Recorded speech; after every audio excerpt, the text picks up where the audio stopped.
Hello, everyone, and welcome to the J of Metro Detroit's 71st Annual Detroit Jewish Book Fair. My name is Brenda Brook, and I'm a longtime member and past chair of the Detroit Jewish Book Fair Steering Committee. And it's my pleasure to welcome you today to A Shoe Story with Jane L. Rosen. We're celebrating over 70 years at the Detroit Jewish Book Fair and a return to more traditional book fair events in person at the J. To see our full schedule and watch events you might have missed and browse our online bookstore, please visit our website at jccdet.org/bookfair. If you enjoy this event and other book fair events, please consider becoming a patron or donating to Book Fair, and you can do that at our website as well, jccdet.org/bookfair. We rely on community support to make this annual event possible, so I thank you in advance for becoming part of this special family. The Book Fair team would like to thank our day sponsor, Renee and Earl Ishbia, and our co-sponsors, Temple Israel Sisterhood and Barbara and Paul Goodman. And I'd like to thank and extend my deepest gratitude to the whole Book Fair committee. Your dedication, innovation, commitment, and hard work make all of this possible. We have a fascinating event for you today, and we want you to be a part of it. So you can ask questions and offer comments in the YouTube section below or by texting to the number at the corner of your screen. Our speakers have a great discussion prepared, and they'll take as many of your questions as they can. And while you're here at our YouTube channel, don't forget to like this video, subscribe to the channel, and click the reminder bell. And that way you'll never miss any of our exciting virtual events. The focus of today's event is A Shoe Story with author Jane L. Rosen. We also have with us Rabbi Rachel Shere, who will moderate the discussion. It's my pleasure to introduce today's guest author. Jane L. Rosen is an author, screenwriter, and Huffington Post contributor. She often takes inspiration from the city she lives in and the people with whom she shares it. She also self-published a young adult novel, The Thread. Jane is the co-founder of It's All Gravy, a web and app-based gifting company. She lives in New York City and Fire Island with her husband and 3 daughters. Rabbi Rachel Shere was the rabbi at Adat Shalom for 16 years. She's an alumna of the University of Michigan, earned her master's in Hebrew letters from American Jewish University in Los Angeles, and studied at the Pardes Institute of Jewish Studies in Jerusalem. Rabbi Shere was ordained in 2004 from the Ziegler School of Rabbinic Studies. Please join me in warmly welcoming Jane L. Rosen and Rabbi Rachel Shere. Thank you. Thank you so much for having us today. Such an honor. And I am so personally thrilled that I was asked to interview Jane today about her book, because this book, I loved this book and so many aspects of it. And I'm just thrilled to be able to talk to Jane and to all of you about the book today. So I want to start by there may be some of you who haven't had the opportunity yet to read A Shoe Story. And I really recommend that if you haven't, that you pick up the book today and read it. You will love it. But for those who haven't had the opportunity to read it, just a little context, can you tell us a little bit about the book that they should know in order to be part of today's conversation? Actually, I just decided I'm going to just read the back, tiny little bit of the back, because it says it better than I can, because my editor is very good at that. Okay, so A Shoe Story. It's actually much more than I'm about to say, but we'll get into that when we talk. Esme Nash is eager to leave her small town and begin her carefully planned life, a move to New York City, an apartment with her loving college boyfriend, and a fancy job at an art gallery. But when tragedy strikes, instead of heading to Manhattan, she stays home to care for her ailing father, leaving every bit of her dream behind. 7 years later, which is where the book begins, really, Esme is offered a dog-sitting job in Greenwich Village by a mysterious stranger, giving her access to all of her long-buried hopes and dreams, as well as an epic collection of designer shoes. Good. So The book is ostensibly about shoes, but it's truly about something much, much deeper, and the shoes are clearly a symbol. So before we really get deep into shoes and what they symbolize in the book, if you could tell us a little bit about the character of Esme and how she maybe reflects a little bit of you. They say that all authors put a little bit of themselves into their characters. So I'm curious about you and how your life reflects Esme's. So I think out of all my characters, this is my third book. But this was my first book, Nine Women, One Dress. Eliza Starts a Rumor is my second book. And this is my third book. And I think out of every main protagonist, every protagonist, Esme has the most of me in her. I think the basis of that is that she takes her tragedy, which I've had tragedies in life as well, and flips it around and just lives her life. And I think, the good and the bad, that whole aspect of the good and the bad, you can't always separate them. They come at the same time sometimes, and you have to just keep moving on. You have one life. And I think those are things that I really, truly feel. I also think that I stepped back into that feeling. I was a kid that moved from Long Island to New York City right after college, and I really stepped back and thought about what that felt like. And the amazing feeling of falling in love with New York City and getting to know your own New York City and meeting people everywhere you go. If you're chatty enough, you meet people everywhere you go. And so I took a lot of that from real life experience. Thank you.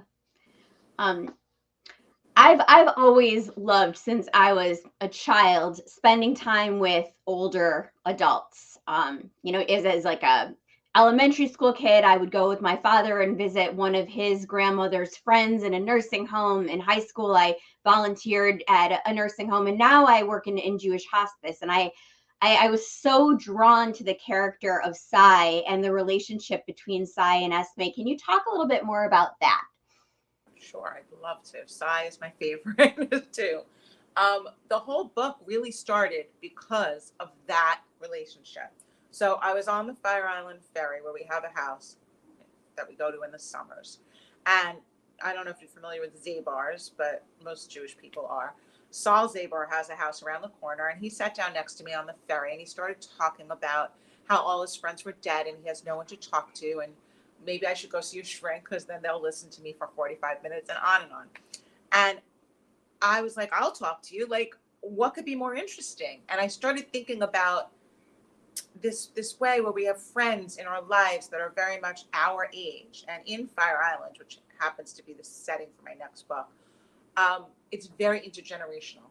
And I have friends of all different ages, 12-year-olds, 80-year-olds, full gamut. And it's just a beautiful thing in life. And I don't know why people tend to speak to older people in a way that's just ridiculous. I mean, when I'd be with my mom on the bus, people would literally sometimes speak to her in baby talk. Like, hi, would you like to sit down? I'm like, why are you speaking to her that way? She knows much more than you. She's seen much more than you. She's just as fun and interesting as you. So I really wanted to get into that fact, basically, that people just write off old people as having nothing more to give when they really have so much to give. So true. So true. I've had the experience sometimes of being with an older person, and someone will ask me a question about them when they're sitting right there, and they can hear and respond. And so I completely agree with you. And I have you, as a family, I know you have your own family. Have you passed this value down in any way? Are there experiences you've had with your kids, or are there organizations that you could recommend that could help people to meet older adults or pair with them? Yes, I actually, from the time they were about 6, I guess, we started volunteering for an organization called DeRote in New York. Actually, at the back of the book, I recommend a bunch of organizations to meet older people. But so we started connecting with DeRote, and DeRote is basically you are assigned an older person, and you go for each holiday, and bring a package of food and candles or whatever it may be for the holiday. And we started doing it, and it was really an amazing thing. And I think it's one of the reasons that my kids are not afraid of old people, which many children are. And I think it's one of the reasons that they now speak to older people just as they would speak to younger people. It was a great experience. I highly recommend doing it. Thank you. I mean, I think especially after the pandemic, a lot of children were sort of told, don't go near elderly people. You might kill them, and there's a fear in young children about being near grandma or people who look old. And so I think that especially right now is a great time to get involved with organizations like Dorot, which means generations, of course, like Lador Vador. I think I was so moved by Sai, but I think one of the overarching themes of the book is romance and first love, and can you return to something that once was? And so can you speak a little bit more to that and that theme of first romance and returning to what may have been, but wasn't? I think that, I know I do. I think many women romanticize, maybe men too, romanticize that first romance. Like, put it on a pedestal. You know what I'm saying? Like, almost the way you do someone who passes away. So somehow you just remember the good. And I think for Esme, it was very eye-opening to see that maybe she's not the right match. Maybe she is. I don't want to give anything away. But for Sai, he thought about this woman his whole life.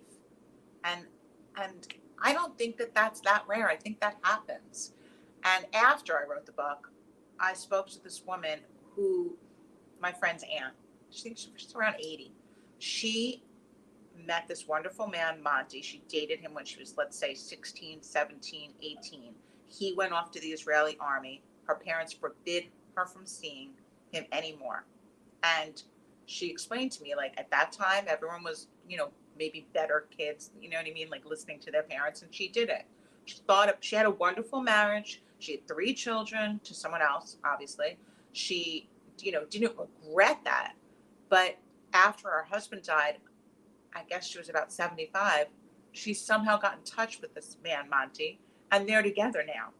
He came from Israel to see her. And even though I had already written the book, I hadn't fully edited it. So some of the things that she said to me, or some of the things that you see with Sai and Lena, come directly from her feelings of seeing this man after all these years. So it is a very interesting concept. So how did the idea for the book sort of come to you in terms of all of the themes, the relationships, and sort of putting it on the scaffolding of shoes? Like, what's your relationship to shoes? So how did you have the idea that shoes would make a fascinating scaffolding for a book about relationships? Okay, so I'd love to say that it was some really deep, wonderful thing, but it really came to me because I used a dress in this book. This book is about one dress and 9 women, one dress of Bloomingdale's and 9 different women that wear that exact dress. And I just, dresses and shoes, I just started thinking about shoes, but then I started thinking about one woman, and, every chapter starts with a pair of shoes. So it's like 37 shoes or something. Do you love shoes? Do shoes speak to you at all? I like shoes. I will tell you that I love them more now. I was invited by Louboutin to come up to their showroom. They gifted me a beautiful pair of shoes. The minute I slipped them on, I was like, wow, I might be in trouble, I might have to go home and redo things. But, and then Ferragamo had a party for me at their Fifth Avenue store, and they gave me a beautiful pair of shoes that I just wore to my daughter's wedding. So I would say I've always had a selection of nice shoes, but I'm a little more into it now. And it's fun. I mean, they really make you feel special. A special pair of shoes, it just lifts you. True. Are you wearing any cool shoes right now? I am barefoot right now. Okay. Me too. I did get a pedicure yesterday, but I won't show you. How did you begin as a writer? Like, you're an inspiration to a lot of people out there who want to be writers and who have a book maybe inside of their head, but haven't had the courage or tenacity to get it done. How did you start? Did you always want to be a writer? when I was young, when I was in like 6th grade, I would write short stories like everyone did, assignments. And my teacher, his name was Mr. Conyers, he would ask me to bring them around the school to the other teachers. And I literally knock on their door, hand them this little short story. They would read it while I waited. And it was the first time where he didn't directly say you're really good at something, but I realized, wow, this is something, I have something. But then as time went on and I went to college and I thought more about supporting myself, I totally got off track. I majored in fashion and merchandising and ended up in the garment center, which was a lot of this first book, 9 Women, One Dress, came through that.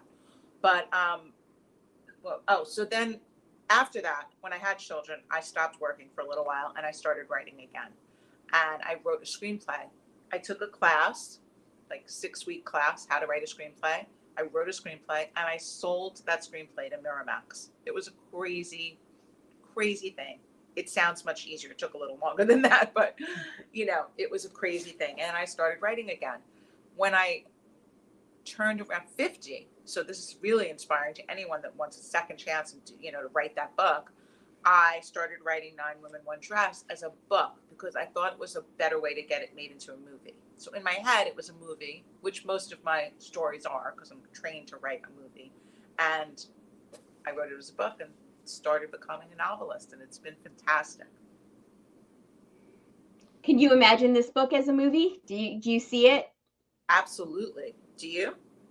Absolutely. Yeah. I really I do. think that's the way I write. I think I write cinematically, and not to toot my own horn, but I think the training of screenwriting, which is really less description and more dialogue and more character driven, is really, my jam. So absolutely. I don't know.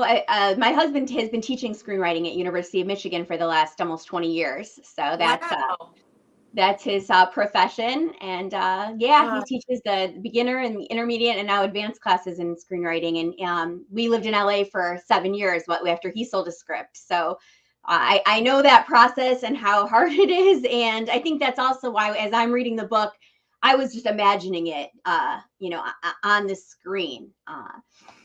Wow, that's amazing that he teaches screenwriting. That's like my dream.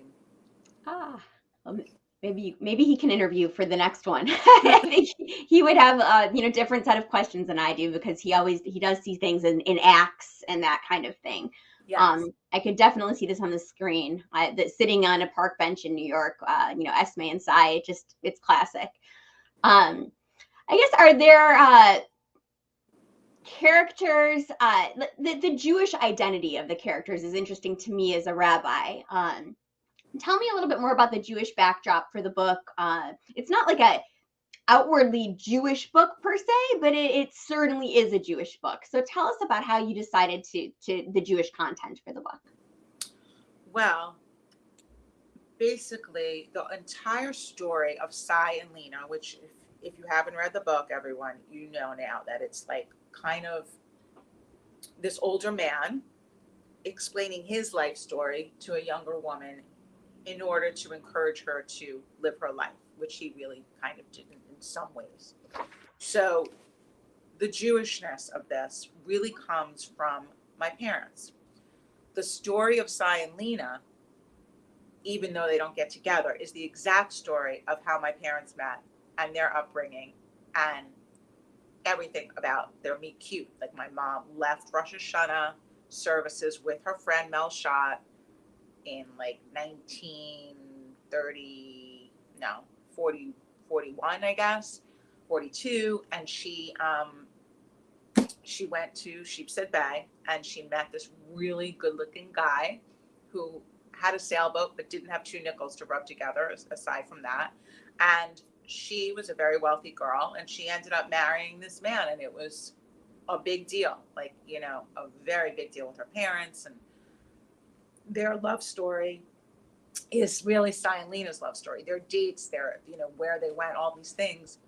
And that was an amazing experience to just think about my parents that way, and then Sai's entire trip in World War II was my dad's exact trip in World War II. Now, my dad died when I was 11. So besides the fact that, of course, he, didn't talk to me about the war because I was only 11, men don't really like to talk about the war anyway. So I traced his, this isn't really a Jewish part, but it is World War II and the Nazis, but I traced his entire journey in World War II, Sicily, Salerno, the invasion of Normandy, his, trip around the tip of Africa, his time after being knocked off of the boat in the Coast Guard, everything about that is all from my dad's letters home to his mother. So that was amazing. And the whole Jewish thing really also comes down to food. And Sai's job in this book, as you know, is he owns a big appetizing company like Zabar's, which was inspired by Saul Zabar. And that whole food thing, being a New Yorker, oh my goodness, what an accent. Being a New Yorker, food and Judaism really go hand in hand. And, everyone is a little bit Jewish in New York City, right? They're all eating a bagel and a schmear. And so that whole thing wrapped around and a lot of Yiddish. When I was in the garment center, I worked in the coat market, and there was a man who did the patterns. His name was Izzy, the pattern maker, he's called. And Izzy was a Slonim Jew he hid in the woods during the Nazi occupation of his area. And he would teach me a Yiddish word every day. It ended up being like once a week because it was hard for me to remember them all, but I learned a lot of Yiddish from him, and I put that in the book. So, whole mishmash of Judaism. What are some of your favorite Yiddish words? Abyssal, I always say that, abyssal. Gosh, I'm not thinking right now. Verklempt. Verklempt. I was going to say maybe you're verklempt. I'm verklempt. A schmata. What are some of your favorite Yiddish words? I like verklempt a lot. I think there's a lot that start with a like a schmooze, schlep. There are a lot that have really made it into sort of like mainstream, and I think schmooze and schlep are two of those for sure. Mm-hmm. The schwitz. Yeah, they have a way of taking an entire sentence and putting them into one little thing. I mean, the word oy vey is like perfect. I mean, I don't know what you would say. Good grief, maybe like Charlie Brown. I don't know. I'd rather sound like Mandy Patinkin than Charlie Brown anyway. But yeah, like there are words in Yiddish words that just really take a whole entire. Right. There was one in the book, I think, don't go yanking my chinnick. Right. That was great. Right. Which really means like, leave me alone. But it comes from a long, right. different etymology. Yeah. And some of them can be a verb or an adjective or a noun, like schlep. You can schlep something. You can be a schlep. You can look schleppy. There's a lot of Yiddish. Definitely is a way that with one word you can create an entire picture. Yes, it's a delicious language. I think I'm going to go see. I just saw that Fiddler on the Roof is coming back in Yiddish for like 6 weeks. I'm going to go take my kids to see it. Wow. So if you could, what's one important message that you like people, I guess I don't want you to sort of, I don't want you to ruin the book for people who haven't read it yet, but can you share without doing that an important takeaway from the book? Yeah, there's never, time is not up until it's up. Like you have a chance to redo your life, find an old love, try out a career that you wanted to have, write a book. I mean, it doesn't matter if it gets published. You'll feel really great that you wrote it. There's always time. If you're alive, take the time to do something. I'm interested in the sort of the female friendships in the book. Like I think the main one is Esme and Catherine, and it just how do you, because there's such a strong relationship between Esme and Sai and the men in her life. Tell me a little bit about how you developed the relationships between the women in the book. Well, she also is she has a friendship with, I forgot her name, the woman who cared, one of the nurses who's her same age. Oh, right. Dad. So that was a good friendship. But I think Esme had a lot of female friends, but was just didn't want to be pitied. That horrible feeling. I mean, that's why she, doesn't stay with her old boyfriend. She did not want to be pitied.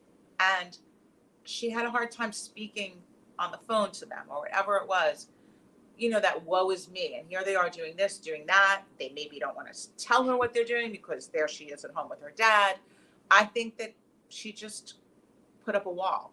And I hope she makes more female friendships as time goes on. But the friends that she made in New York were really kind of forced on her in a way. They really sought her out. Even Catherine calling and talking to her, she was seeking her out. So my hope is that Esme opens herself up again to relationships that she had closed off when she was caring for her father. Absolutely. I have a couple follow-up questions about that, but I think one, I just want to say, I think that idea of not wanting people to pity you is very powerful. And that, again, working like in hospice, like I do, people talk a lot about in the bereavement groups that I run, going out in public after a loss and just that look of like, oh, hi, it's you, you're the one who had that loss. And like, just feeling like almost like they don't even want to go out in public because that becomes their identity, the one whose husband died, the one who had this tragedy. And there's like this, they want to talk about it. It's the elephant in the room, and so if people don't mention it, it can feel a little awkward, but when people over mention it and that becomes your identity, it's really a challenge. So there is just that whole idea for all of us who are, approaching others who we know have been through something difficult, to do it with a certain amount of kindness and empathy, and to know that they are bigger than the tragedy that they've experienced, but that also is a really, large part of who they are. So to somehow be able to see them in their wholeness, to not ignore that, but to know that they're bigger than that. I think that's one of the lessons that I thought about from Esme. Like, how could some of her friends have reached out to her in a way that wouldn't have felt filled with pity? But maybe she just needed to shut everyone out for a while, which sometimes people do. And I always tell people who are grieving, whatever you're doing is right. No one can tell you how to grieve. No one can tell Esme, you need to get out. You've put enough time in with your family. It's time for you. No, she needed to do it in her own time. And I think that was really well structured and written in the book to give people a sense of what it is like to be bereaved in the ways that she is from the very beginning of the book. Another theme that really runs through the book is addiction. And, from Catherine to the other characters. So tell me a little bit about how you decided to have addiction be an important aspect of the story. Do you have experience, with that, or what do you know about addiction? As a rabbi, I started an AA group at our synagogue, and it swiftly became like the most attended group, more than the Torah study classes. And wow. I mean, it was just a large group of Jews. And I think prior to that, it was people were going into like church basements and whatnot to attend AA meetings, and to have it in the synagogue and to say, yes, there is addiction in the Jewish community, and we're going to address it, and it's an illness just like anything else, was a really like sort of big breakout movement in the Jewish community. So I was really happy to see that side of the story. So I don't want to talk too much about that side of the story because I think it's a bit of a spoiler, but I will say that no, I mean, I don't have personal experience with addiction in my inner, my personal family, but I do have friends that have experienced it. I do have distant, other family members, and I just wanted to explore it. And so that was one of those things that I really had no experience with and had to learn. So I attended on Zoom. I don't know if this is wrong, but I attended some Al-Anon meetings with a friend of mine who is religious about going. And I just learned a lot about it. And it's very, very interesting. The similarities that children of alcoholics have, that spouses, dealing with alcohol, they're just, it's rote. It's like a list of characteristics. Exactly. That seem to just fall in line. So I just thought that was very interesting in building Esme's personality and what happened to her in life. Right. I mean, I think that we do find out right from the very beginning with the doorman that the reason Esme is there is that Catherine is away. Yeah. You know, Yes. that's so it's not too much of a spoiler, I think, Yeah, because we that's do know right from the very beginning that I think the doorman is a great character too, and just really well, funny. New York City doormen are great characters. Doormen, cab drivers. I love that you were able to, you know, work in the cab driver dynamic with the cab driver even knowing about the red bottom shoes, and it's just classic. Do you like to talk to like cab drivers, Uber drivers? Is that something that gives you fodder for your books? It's very funny. I love to talk to cab drivers, but I don't like to talk to Uber drivers. Now, I don't know, maybe because Uber really came around during COVID. So like chatting, you know, there was all of a sudden a big piece of plastic between us, right? But I have had more funny cab experiences in my life than I could even recall. I mean, I could go on, I could talk to you for an hour about the funny cab rides I've had in my life. And they're fantastic. Cabbies are like the old school cabbies. They just have seen everything. I mean, you get a cab driver that's been driving for 30 years. Could you imagine the people that have come in and out of his cab? It's so interesting. So interesting. It sounds like another like a book, like 30 cabs or something. It's true. It could be. 30 taxi drivers. Tell us a little bit about your other books, and I mean you really had absolute like wild breakout success with your last book, Nine Women, One Dress, and how was that to just suddenly kind of soar into the public eye and have that extraordinary success? Did you expect it? How did it change you? Tell us about that. I think that I didn't understand it. I think that because it was my first book, I didn't know what to expect. And all of a sudden, the book is in Vogue, it's in People, it's in Vanity Fair. It's like, I didn't know that wasn't what happens. Do you know what I mean? And then it was translated into 10 languages so quickly. Every other day I was getting some kind of offer from, you know, another country. And I just didn't know that wasn't the way it was. So I don't know if I fully appreciated the success at the time. I had fun. I loved it, but I didn't really say like, wow, this is incredible. And then when Eliza Starts a Rumor came out during COVID, it's like kind of like the stepdaughter. Like, you know, it was very hard to get it out there. I thought it was going to just everyone that bought 9 Women, One Dress would buy Eliza Starts a Rumor. It doesn't happen. How would they even know? They're not in a bookstore, you know? So it was definitely an up and down kind of thing. But this book, there's a big announcement coming soon. So if you are on Instagram, please follow me at Jane L. Rosen, and you'll hear the announcement. I'm very excited, but I can't say it yet. And also I do, while we're on that topic, I do post every shoe in the book on my Instagram, which people have been loving. So you could scroll through when you get to the top of each chapter and see what shoe Esme's actually wearing that day.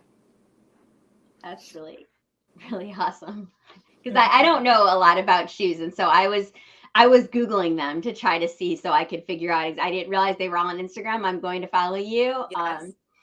I love that. What can you tell us a little bit about future books you're thinking about writing? Or have you thought about anything more like nonfiction or a memoir or anything like that? Is something that's a different genre, or do you want to stick with this genre, which is working for you? I think that a lot of my books have a lot of memoir in them. So I don't really know if I would really just go out and write a straight out memoir. My next book, I'll show you the cover. How do I do that? This is my next book, On Fire Island. And it's coming out May 23rd. Oh, excited. And Fire Island is like my favorite place in the world. So there's a lot, not really of me, but of my whole community in this book. It's probably the book that's closest to my heart. And it's also very Jewish because I took a class with this rabbi in London, Rabbi Katz, and Dov Katz, and about the afterlife in Judaism and the whole Kabbalistic view of the afterlife. So this book kind of has that throughout the whole thing. It's actually narrated by a woman who passes away. and stays around. Like her soul stays. It's not Mm. like a ghost, but her soul stays for the summer and tells the story of that summer after she passes away. Oh, that is my kind of book. I love it. Mhm. That's exactly what I just taught a class on 3 days ago on Judaism and the afterlife and what do we believe and what happens to the soul after. I sometimes talk about like a plane sort of drops our soul into this rental car that's our body, and some people get a Porsche and some people get a jalopy that's just kind of barely going along. We don't get to choose what we get, but we use this vehicle to do our work in the world, which is to spread kindness and love and beauty. And then, when our time is up, we leave the rental car and get back on the flight to do an evaluation of this life and where we're going with the next one. So I would love to Love read that. the Fire Island book. I've never been to Fire Island. So does it feel like you need to be there to get a feeling for the book, or? No, I totally bring you to Fire Island from the first minute you step off the ferry. I mean, I really, established the sense of place. I know every inch of my town, Mhm. like the back of my hand. And it was very easy to Mhm. try and get it, to get it all across. But I'm very excited for you to read the book because I think I should send you an early copy, but I um, mean, I I absolutely got believe everything that. right. Go ahead. I'm sorry. I'm just so curious to know if I got everything right about, Uh, Judaism and all I'd that. love to read it. I think a lot about the souls of people who are no longer, the body, they're no longer physically here, but their souls are with us all the time. And people are always telling me as a rabbi that they get signs from those who are beyond, like all kinds of signs, and they feel embarrassed maybe to share it with other people because they think people will think that they're crazy. But the amount that they share with me has led me to know that it's for sure real, that there's just this thin veil between this world and what's beyond, and that it feels opaque a lot of the time, but then there's moments where it's just sheer and we feel them and they feel us, and it's like, if you gave a caveman a cell phone and said, one day this is gonna make a whole lot of sense, they would just, oh, what is, and it's like I feel like we're at that stage in our understanding of the way that we interact with souls that are in the next world. It's like we have a sense that there's something there, but the technology of really understanding it isn't there yet. But a book narrated by someone who is in the next world just sounds absolutely fascinating. Thank I you. can also see the movie. I can see the screenplay. I can see it on the screen. Just knowing that much, I can see it. It was a screenplay first. I wrote the screenplay for this first. So That makes interesting. sense. I Okay. Is changed that it this? around, but So which screenplay did you sell to Miramax? Which one is that? oh wait, I just wanted to tell you about the soul thing first, Oh, just yeah. to get a little step back into that. I don't know if I always believed that my dad was with me, but I thought it was more in my head. And then, oh, I'm sorry, that's my dog making weird noises. But then when my mom passed away a few years ago, the summer before she died, we were in Fire Island and there were dolphins. People were saying there were dolphins on the beach. So my mother was very spry, but she was 92 at that time. So we walked down to the beach and we're kind of like running to east to catch up to see these dolphins. And I turned around, I always forgot how old she was, just was my own issue. And I saw it and she's like, Jane, I can't do it. I'm like, it's okay. I'll see dolphins another time. No big deal. And we went home. A year later, she dies. I'm sleeping. It's 8:30 in the morning. I have a dream about 6 dolphins jumping up in the ocean, waving to me. I get up. I meet my friend to walk. I was late to meet her. She's a huge psychiatrist in New York, so she's kind of into these dream scenario things. So I'm walking towards the beach with her, 3 houses away, and I say, I just had a dream about 6 dolphins waving to me. We walk up the steps. There they are. 6 dolphins in the ocean, jumping up in front of my street. It was crazy.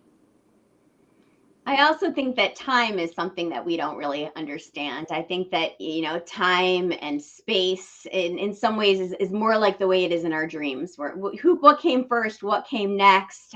We time travel, we can be with people who are no longer in this physical world, that there is just this element of our dreamscape that sometimes feels more real than our waking world. I think that we touch something in our dreams that's like just pre-conscious, but it's very true, like with a capital T. And you had that moment right then, and we all have moments. If you ask 100 people, they will say, yeah, that did happen to me, but I didn't want to believe it. Right. So what a beautiful message from your mom. We are getting messages all the time. I think sometimes we can't receive them because there's just this opaque sort of ness that doesn't lift for everyone. When we have those moments where the veil lifts, I say thank you. Thank you, Grandma. Like, thank you, thank you. And just, I hear you. I hear you. I always have dreams where I'm sitting with my grandparents at a table, like it'll be and we're talking and everything is just very normal like it used to be. And then at some point in the dream, I always say, Nana, oh my goodness, but I thought you died. Yeah. And like, it just suddenly comes to me that like, how could we be talking? And she says, she always just like puts her hand on my head, like strokes my hair and says, honey, I've always been with you.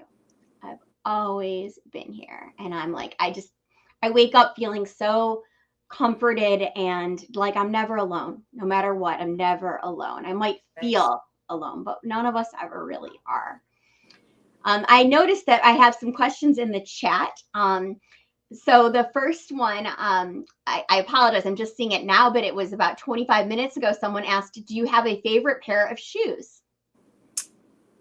I do have, I guess I would say I've had a few favorite pair of shoes. The first I think was when I was a kid, my mom let me get a pair of clogs. I guess it was the 70s, but they had a heel, and that was a really big deal. And until I outgrew them, those are my absolute favorite pair of shoes because they had a heel. When I got older, I had this pair of Prada flats. They had like netting on them, and I loved them. And I wore them to a pool party and kicked them off, and the dog ate one of them. And I was really upset and embarrassed also that I was being so, materialistic about this pair of shoes. But this is very funny because it's connected to a shoe story. There was this man that used to live across the street from me when I lived uptown on Madison Avenue, and he was older and he was a screenwriter, and his wife had passed away, and he used to walk from like 86th Street to 96th Street every day alone, and he would talk to people. So he started talking to me, and he would kind of wait for me in front of my building, and I'd say, I'm really busy, I'm doing errands, but you could come with me. So he would come with me on my errands in my little neighborhood and talk the whole time. He talked about Anna Freud constantly. He wrote a book or a script or something. Anyway, when that happened, he says, I had the best shoemaker. And he brought me to this woman, Mrs. Berger, who I'd never been to this particular shoemaker before. She had a little store, and she was this Russian woman, and she just gave out advice while she was doing the shoes, which very much is like the woman in a shoe story, the shoemaker. So that pair of shoes has just such a beautiful memory for me because she fixed them, and she would just tell me all these Russian bobomaises and stuff. So it was very fun. And then the wedding shoes that I just wore to my daughter's wedding, they're Ferragamos. They have little crystals all over them. They gifted them to me, and I loved them. They were so comfortable and beautiful. Thank you. The cobbler in the book is just phenomenal. That's an amazing character as well. So you create based on real people, and then you really flesh them out in a way that they're just vibrant and so real. I think we all just can think of someone who, my great grandfather owned a shoe repair store, and to this day, like whenever my father and I walk into, we just like to go in there and just like smell because there's a certain smell that just takes us back. And there's also just a certain beauty to repairing things that are broken, as opposed to just the sort of throwaway culture of buying, like cheap shoes and it's a little bit, and we throw it out. And it's something about really treasuring a pair of shoes and getting them, resoled. I think there is just as a rabbi, the idea of like the sole of our foot being in the shoe and getting your shoe resoled. There's something very special to me about that. I wanted to we'll put this on the burner for a second because I'm going to ask the question that the viewer asked. But I do want to talk to you about dogs and the role of the dogs and the people meeting through their dogs, because you have a dog, I have a dog. I think that it can be a really great way to meet people. But a viewer asked us, who do you see playing the main character if this book becomes a movie? I'm guessing that they mean Esme. Yes. I'm not really sure. I used to think maybe Lily Collins, but I think she could be played by anybody. I really am not sure. I think the 28-year-old acting field is just unfamiliar to me, and there's so many fantastic actresses to choose from, but I'm not sure. And the thing with Cy, that's a really tough one. In my head, I'm like, he's being played by Eli Wallach, which is obviously not possible. Right. Yeah, We'll it's such a well-written script that so many actors could carry it. It doesn't require a specific actor to carry the character. So I have met some very interesting people through just having a dog, because people talk to you more if you have a dog. It's sort of an icebreaker, you're walking and you just immediately start talking to people. So do you find that with your dog, or is that how you had the idea for the dogs and meeting in the dog park? And actually, my dog is more of an inside kind of dog, and I take her out once a day, and I was not the best dog owner that way. My kids they have dogs that they bring to the dog park every day. But I had this friend Heidi, whose dog park life and dog park friends were a whole thing in her world. And I don't know, I just, from hearing her stories about the people at the dog park that were just brought together merely because they had a dog and lived in the same neighborhood, amazed me. So that's why I started writing about that. It was fun. What is there anything else that you want to make sure that people know about this book, or one of your other books? Are there other ideas? Let's see. I think I would love to tell you about the process of picking the shoes for each chapter. Oh, definitely. Definitely. That would be great. Yeah. So I like shoes, but as I told you, I'm not one of those shoe obsessed women. So the first thing I did was speak to friends who were of that major, high quality shoes or everything kind of girls.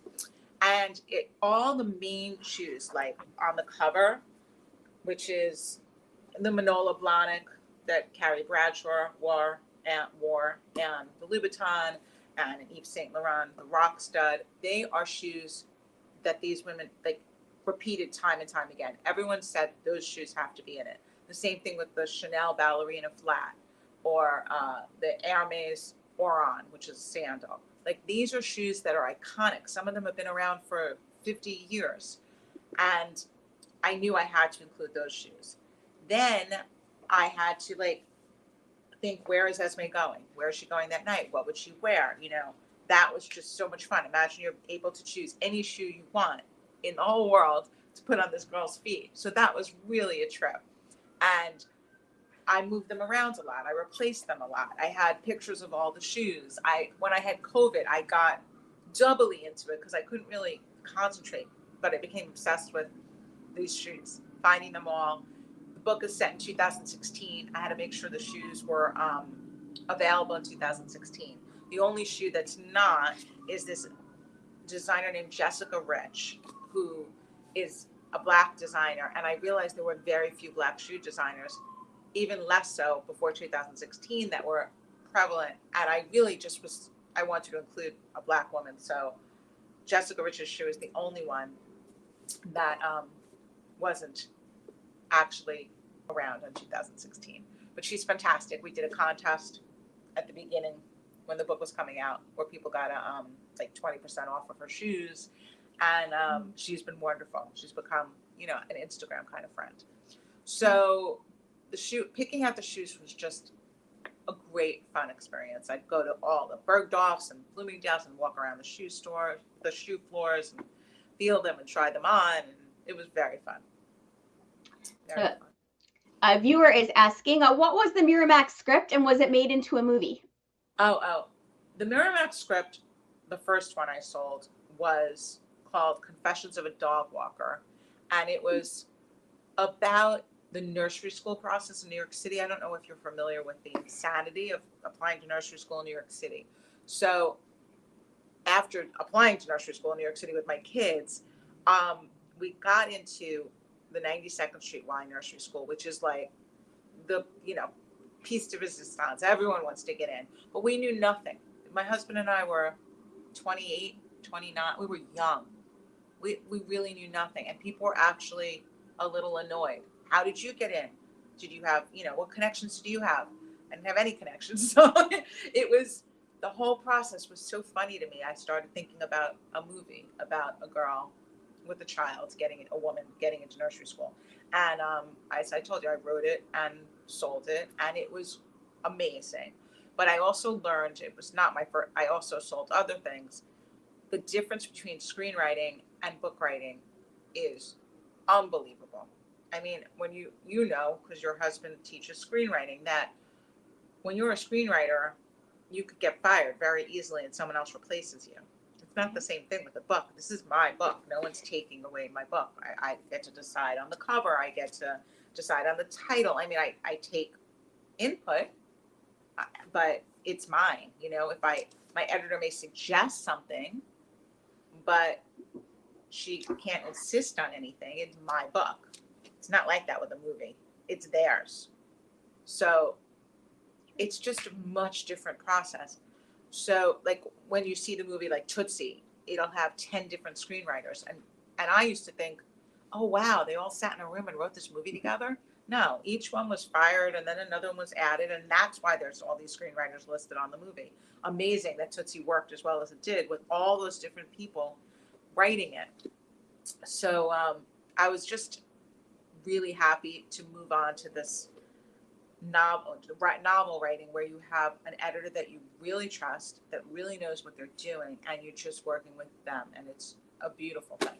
It's much easier to work that way. It's also much harder because you have to, when you write a movie, you're just basically writing the dialogue on the characters, and you don't really need to go into such great detail because it's really someone else's job, what this room looks like, or what I'm wearing, or what glasses I'm wearing, and so it's a lot easier in some ways. What is your writing process like? I feel like you must have some kind of really structured process, because it's hard to be a writer.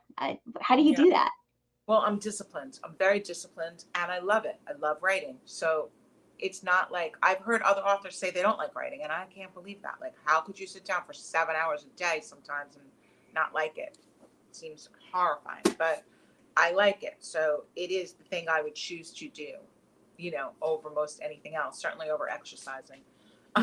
So I basically wake up in the morning and I write like kind of first thing, because my brain is much clearer in the morning. I have my coffee, I write. I have every book I write planned out, but not like I'll make sure that I get from point A to point Z, the end, but I then don't really look at that setup. Like I'll write it on index cards, I'll write an outline, just knowing that I have the beginning, the middle, and the end, because to me that would be insane not to know. Some people do that. They just start writing and they don't really know where it's going. I don't do that.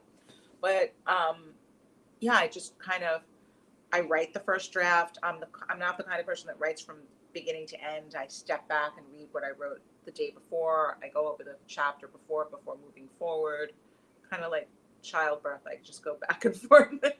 And then finish the book, send it to my editor. She's brilliant. She gives me big picture ideas first. I really don't like this. I like this. This isn't working. I could use more of this. And just keep rewriting until you start going in the opposite direction and it's getting worse instead of better. And then I kind of know, like, I think I have to stop. Have you had the same editor for all of your books? No. My first book, I had a different editor and a different publisher and a different agent. And everything fell apart. It was kind of crazy. In the middle, almost near the end of my first book coming out, my editor left Doubleday. I had a hard time pitching another book, finding a new editor there. I ended up switching agents and getting a 2-book deal from Berkeley, which is also from a Random House name, and everything switched. And I loved both my editors. They were very different. They worked so completely differently than each other, but I was very close to my first editor, and I was really sad to see her go. But it's also amazing to have a whole different perspective in editing. It's great. And also, I know that you write for the Huffington Post. What specifically do you write about for the Huffington Post? I haven't written for the Huffington Post for a couple of years. The bio that was written was an old bio, the bio that was read before this talk. So I'm not working for It's All Gravy. I don't write for the Huffington Post.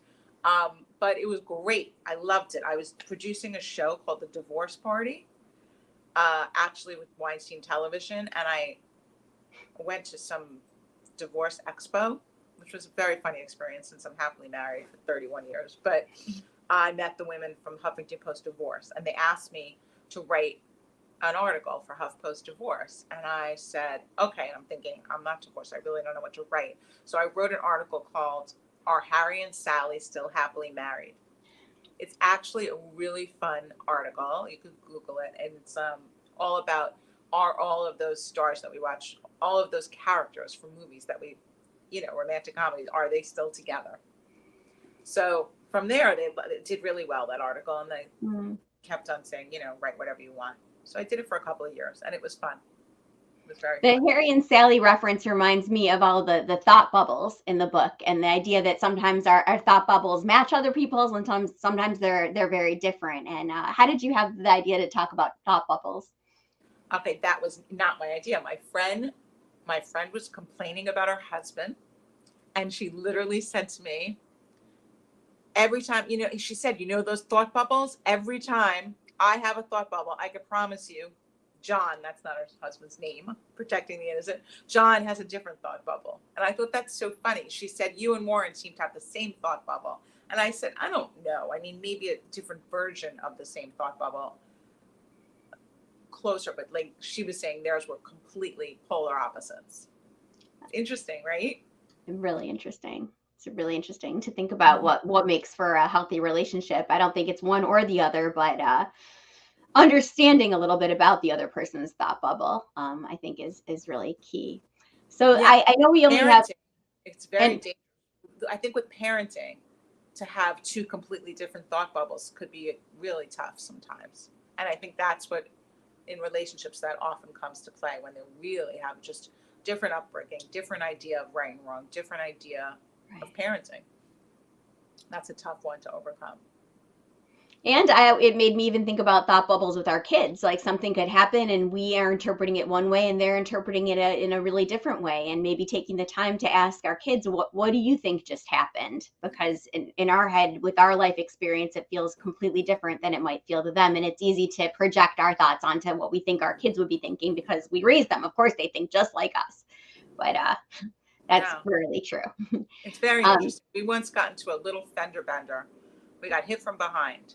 And the minute it happened, my younger daughter said, that was a big bump, with a big smile on her face. My middle daughter burst into tears and said, oh my God, we got in a car accident. And my oldest daughter said, this seems like it's going to take a while. Could I go to that Dunkin' Donuts over there? And I was like, whoa, this happened to everybody. And everyone had completely different thoughts.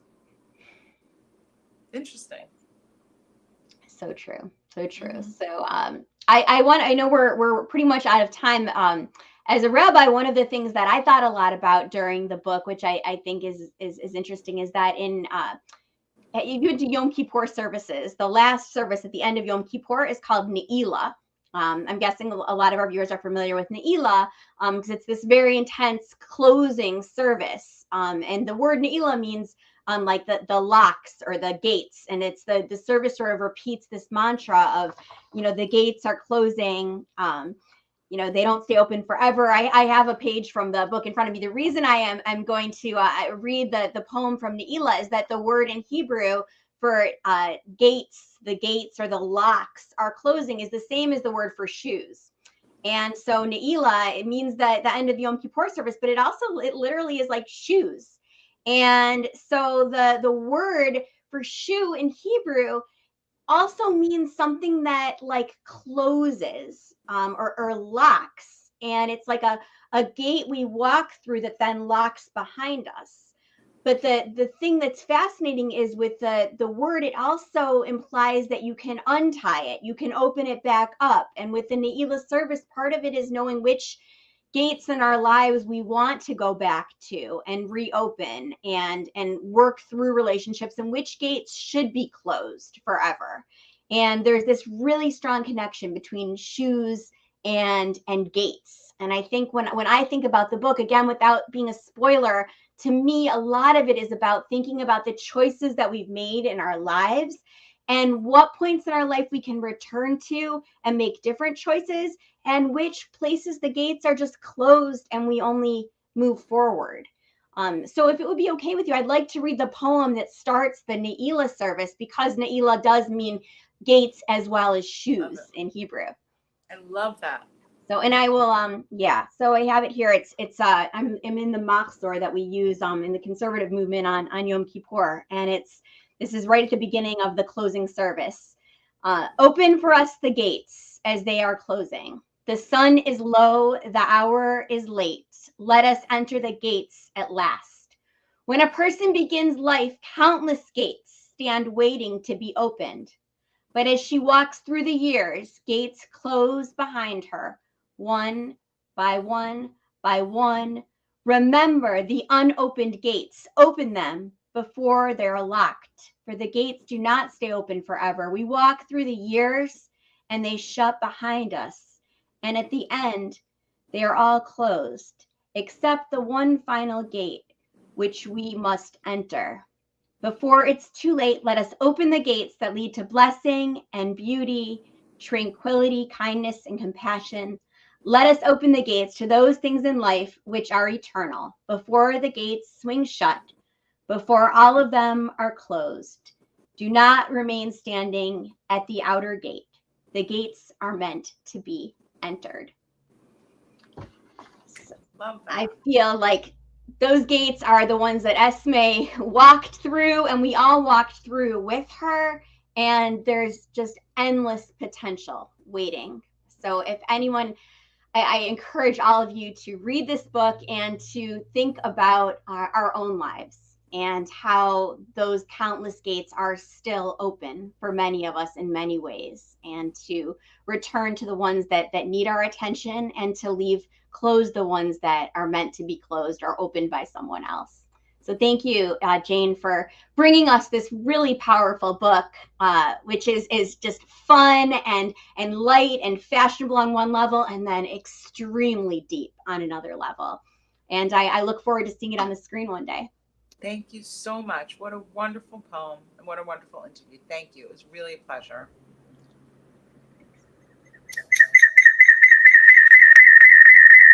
Thank you, Jane.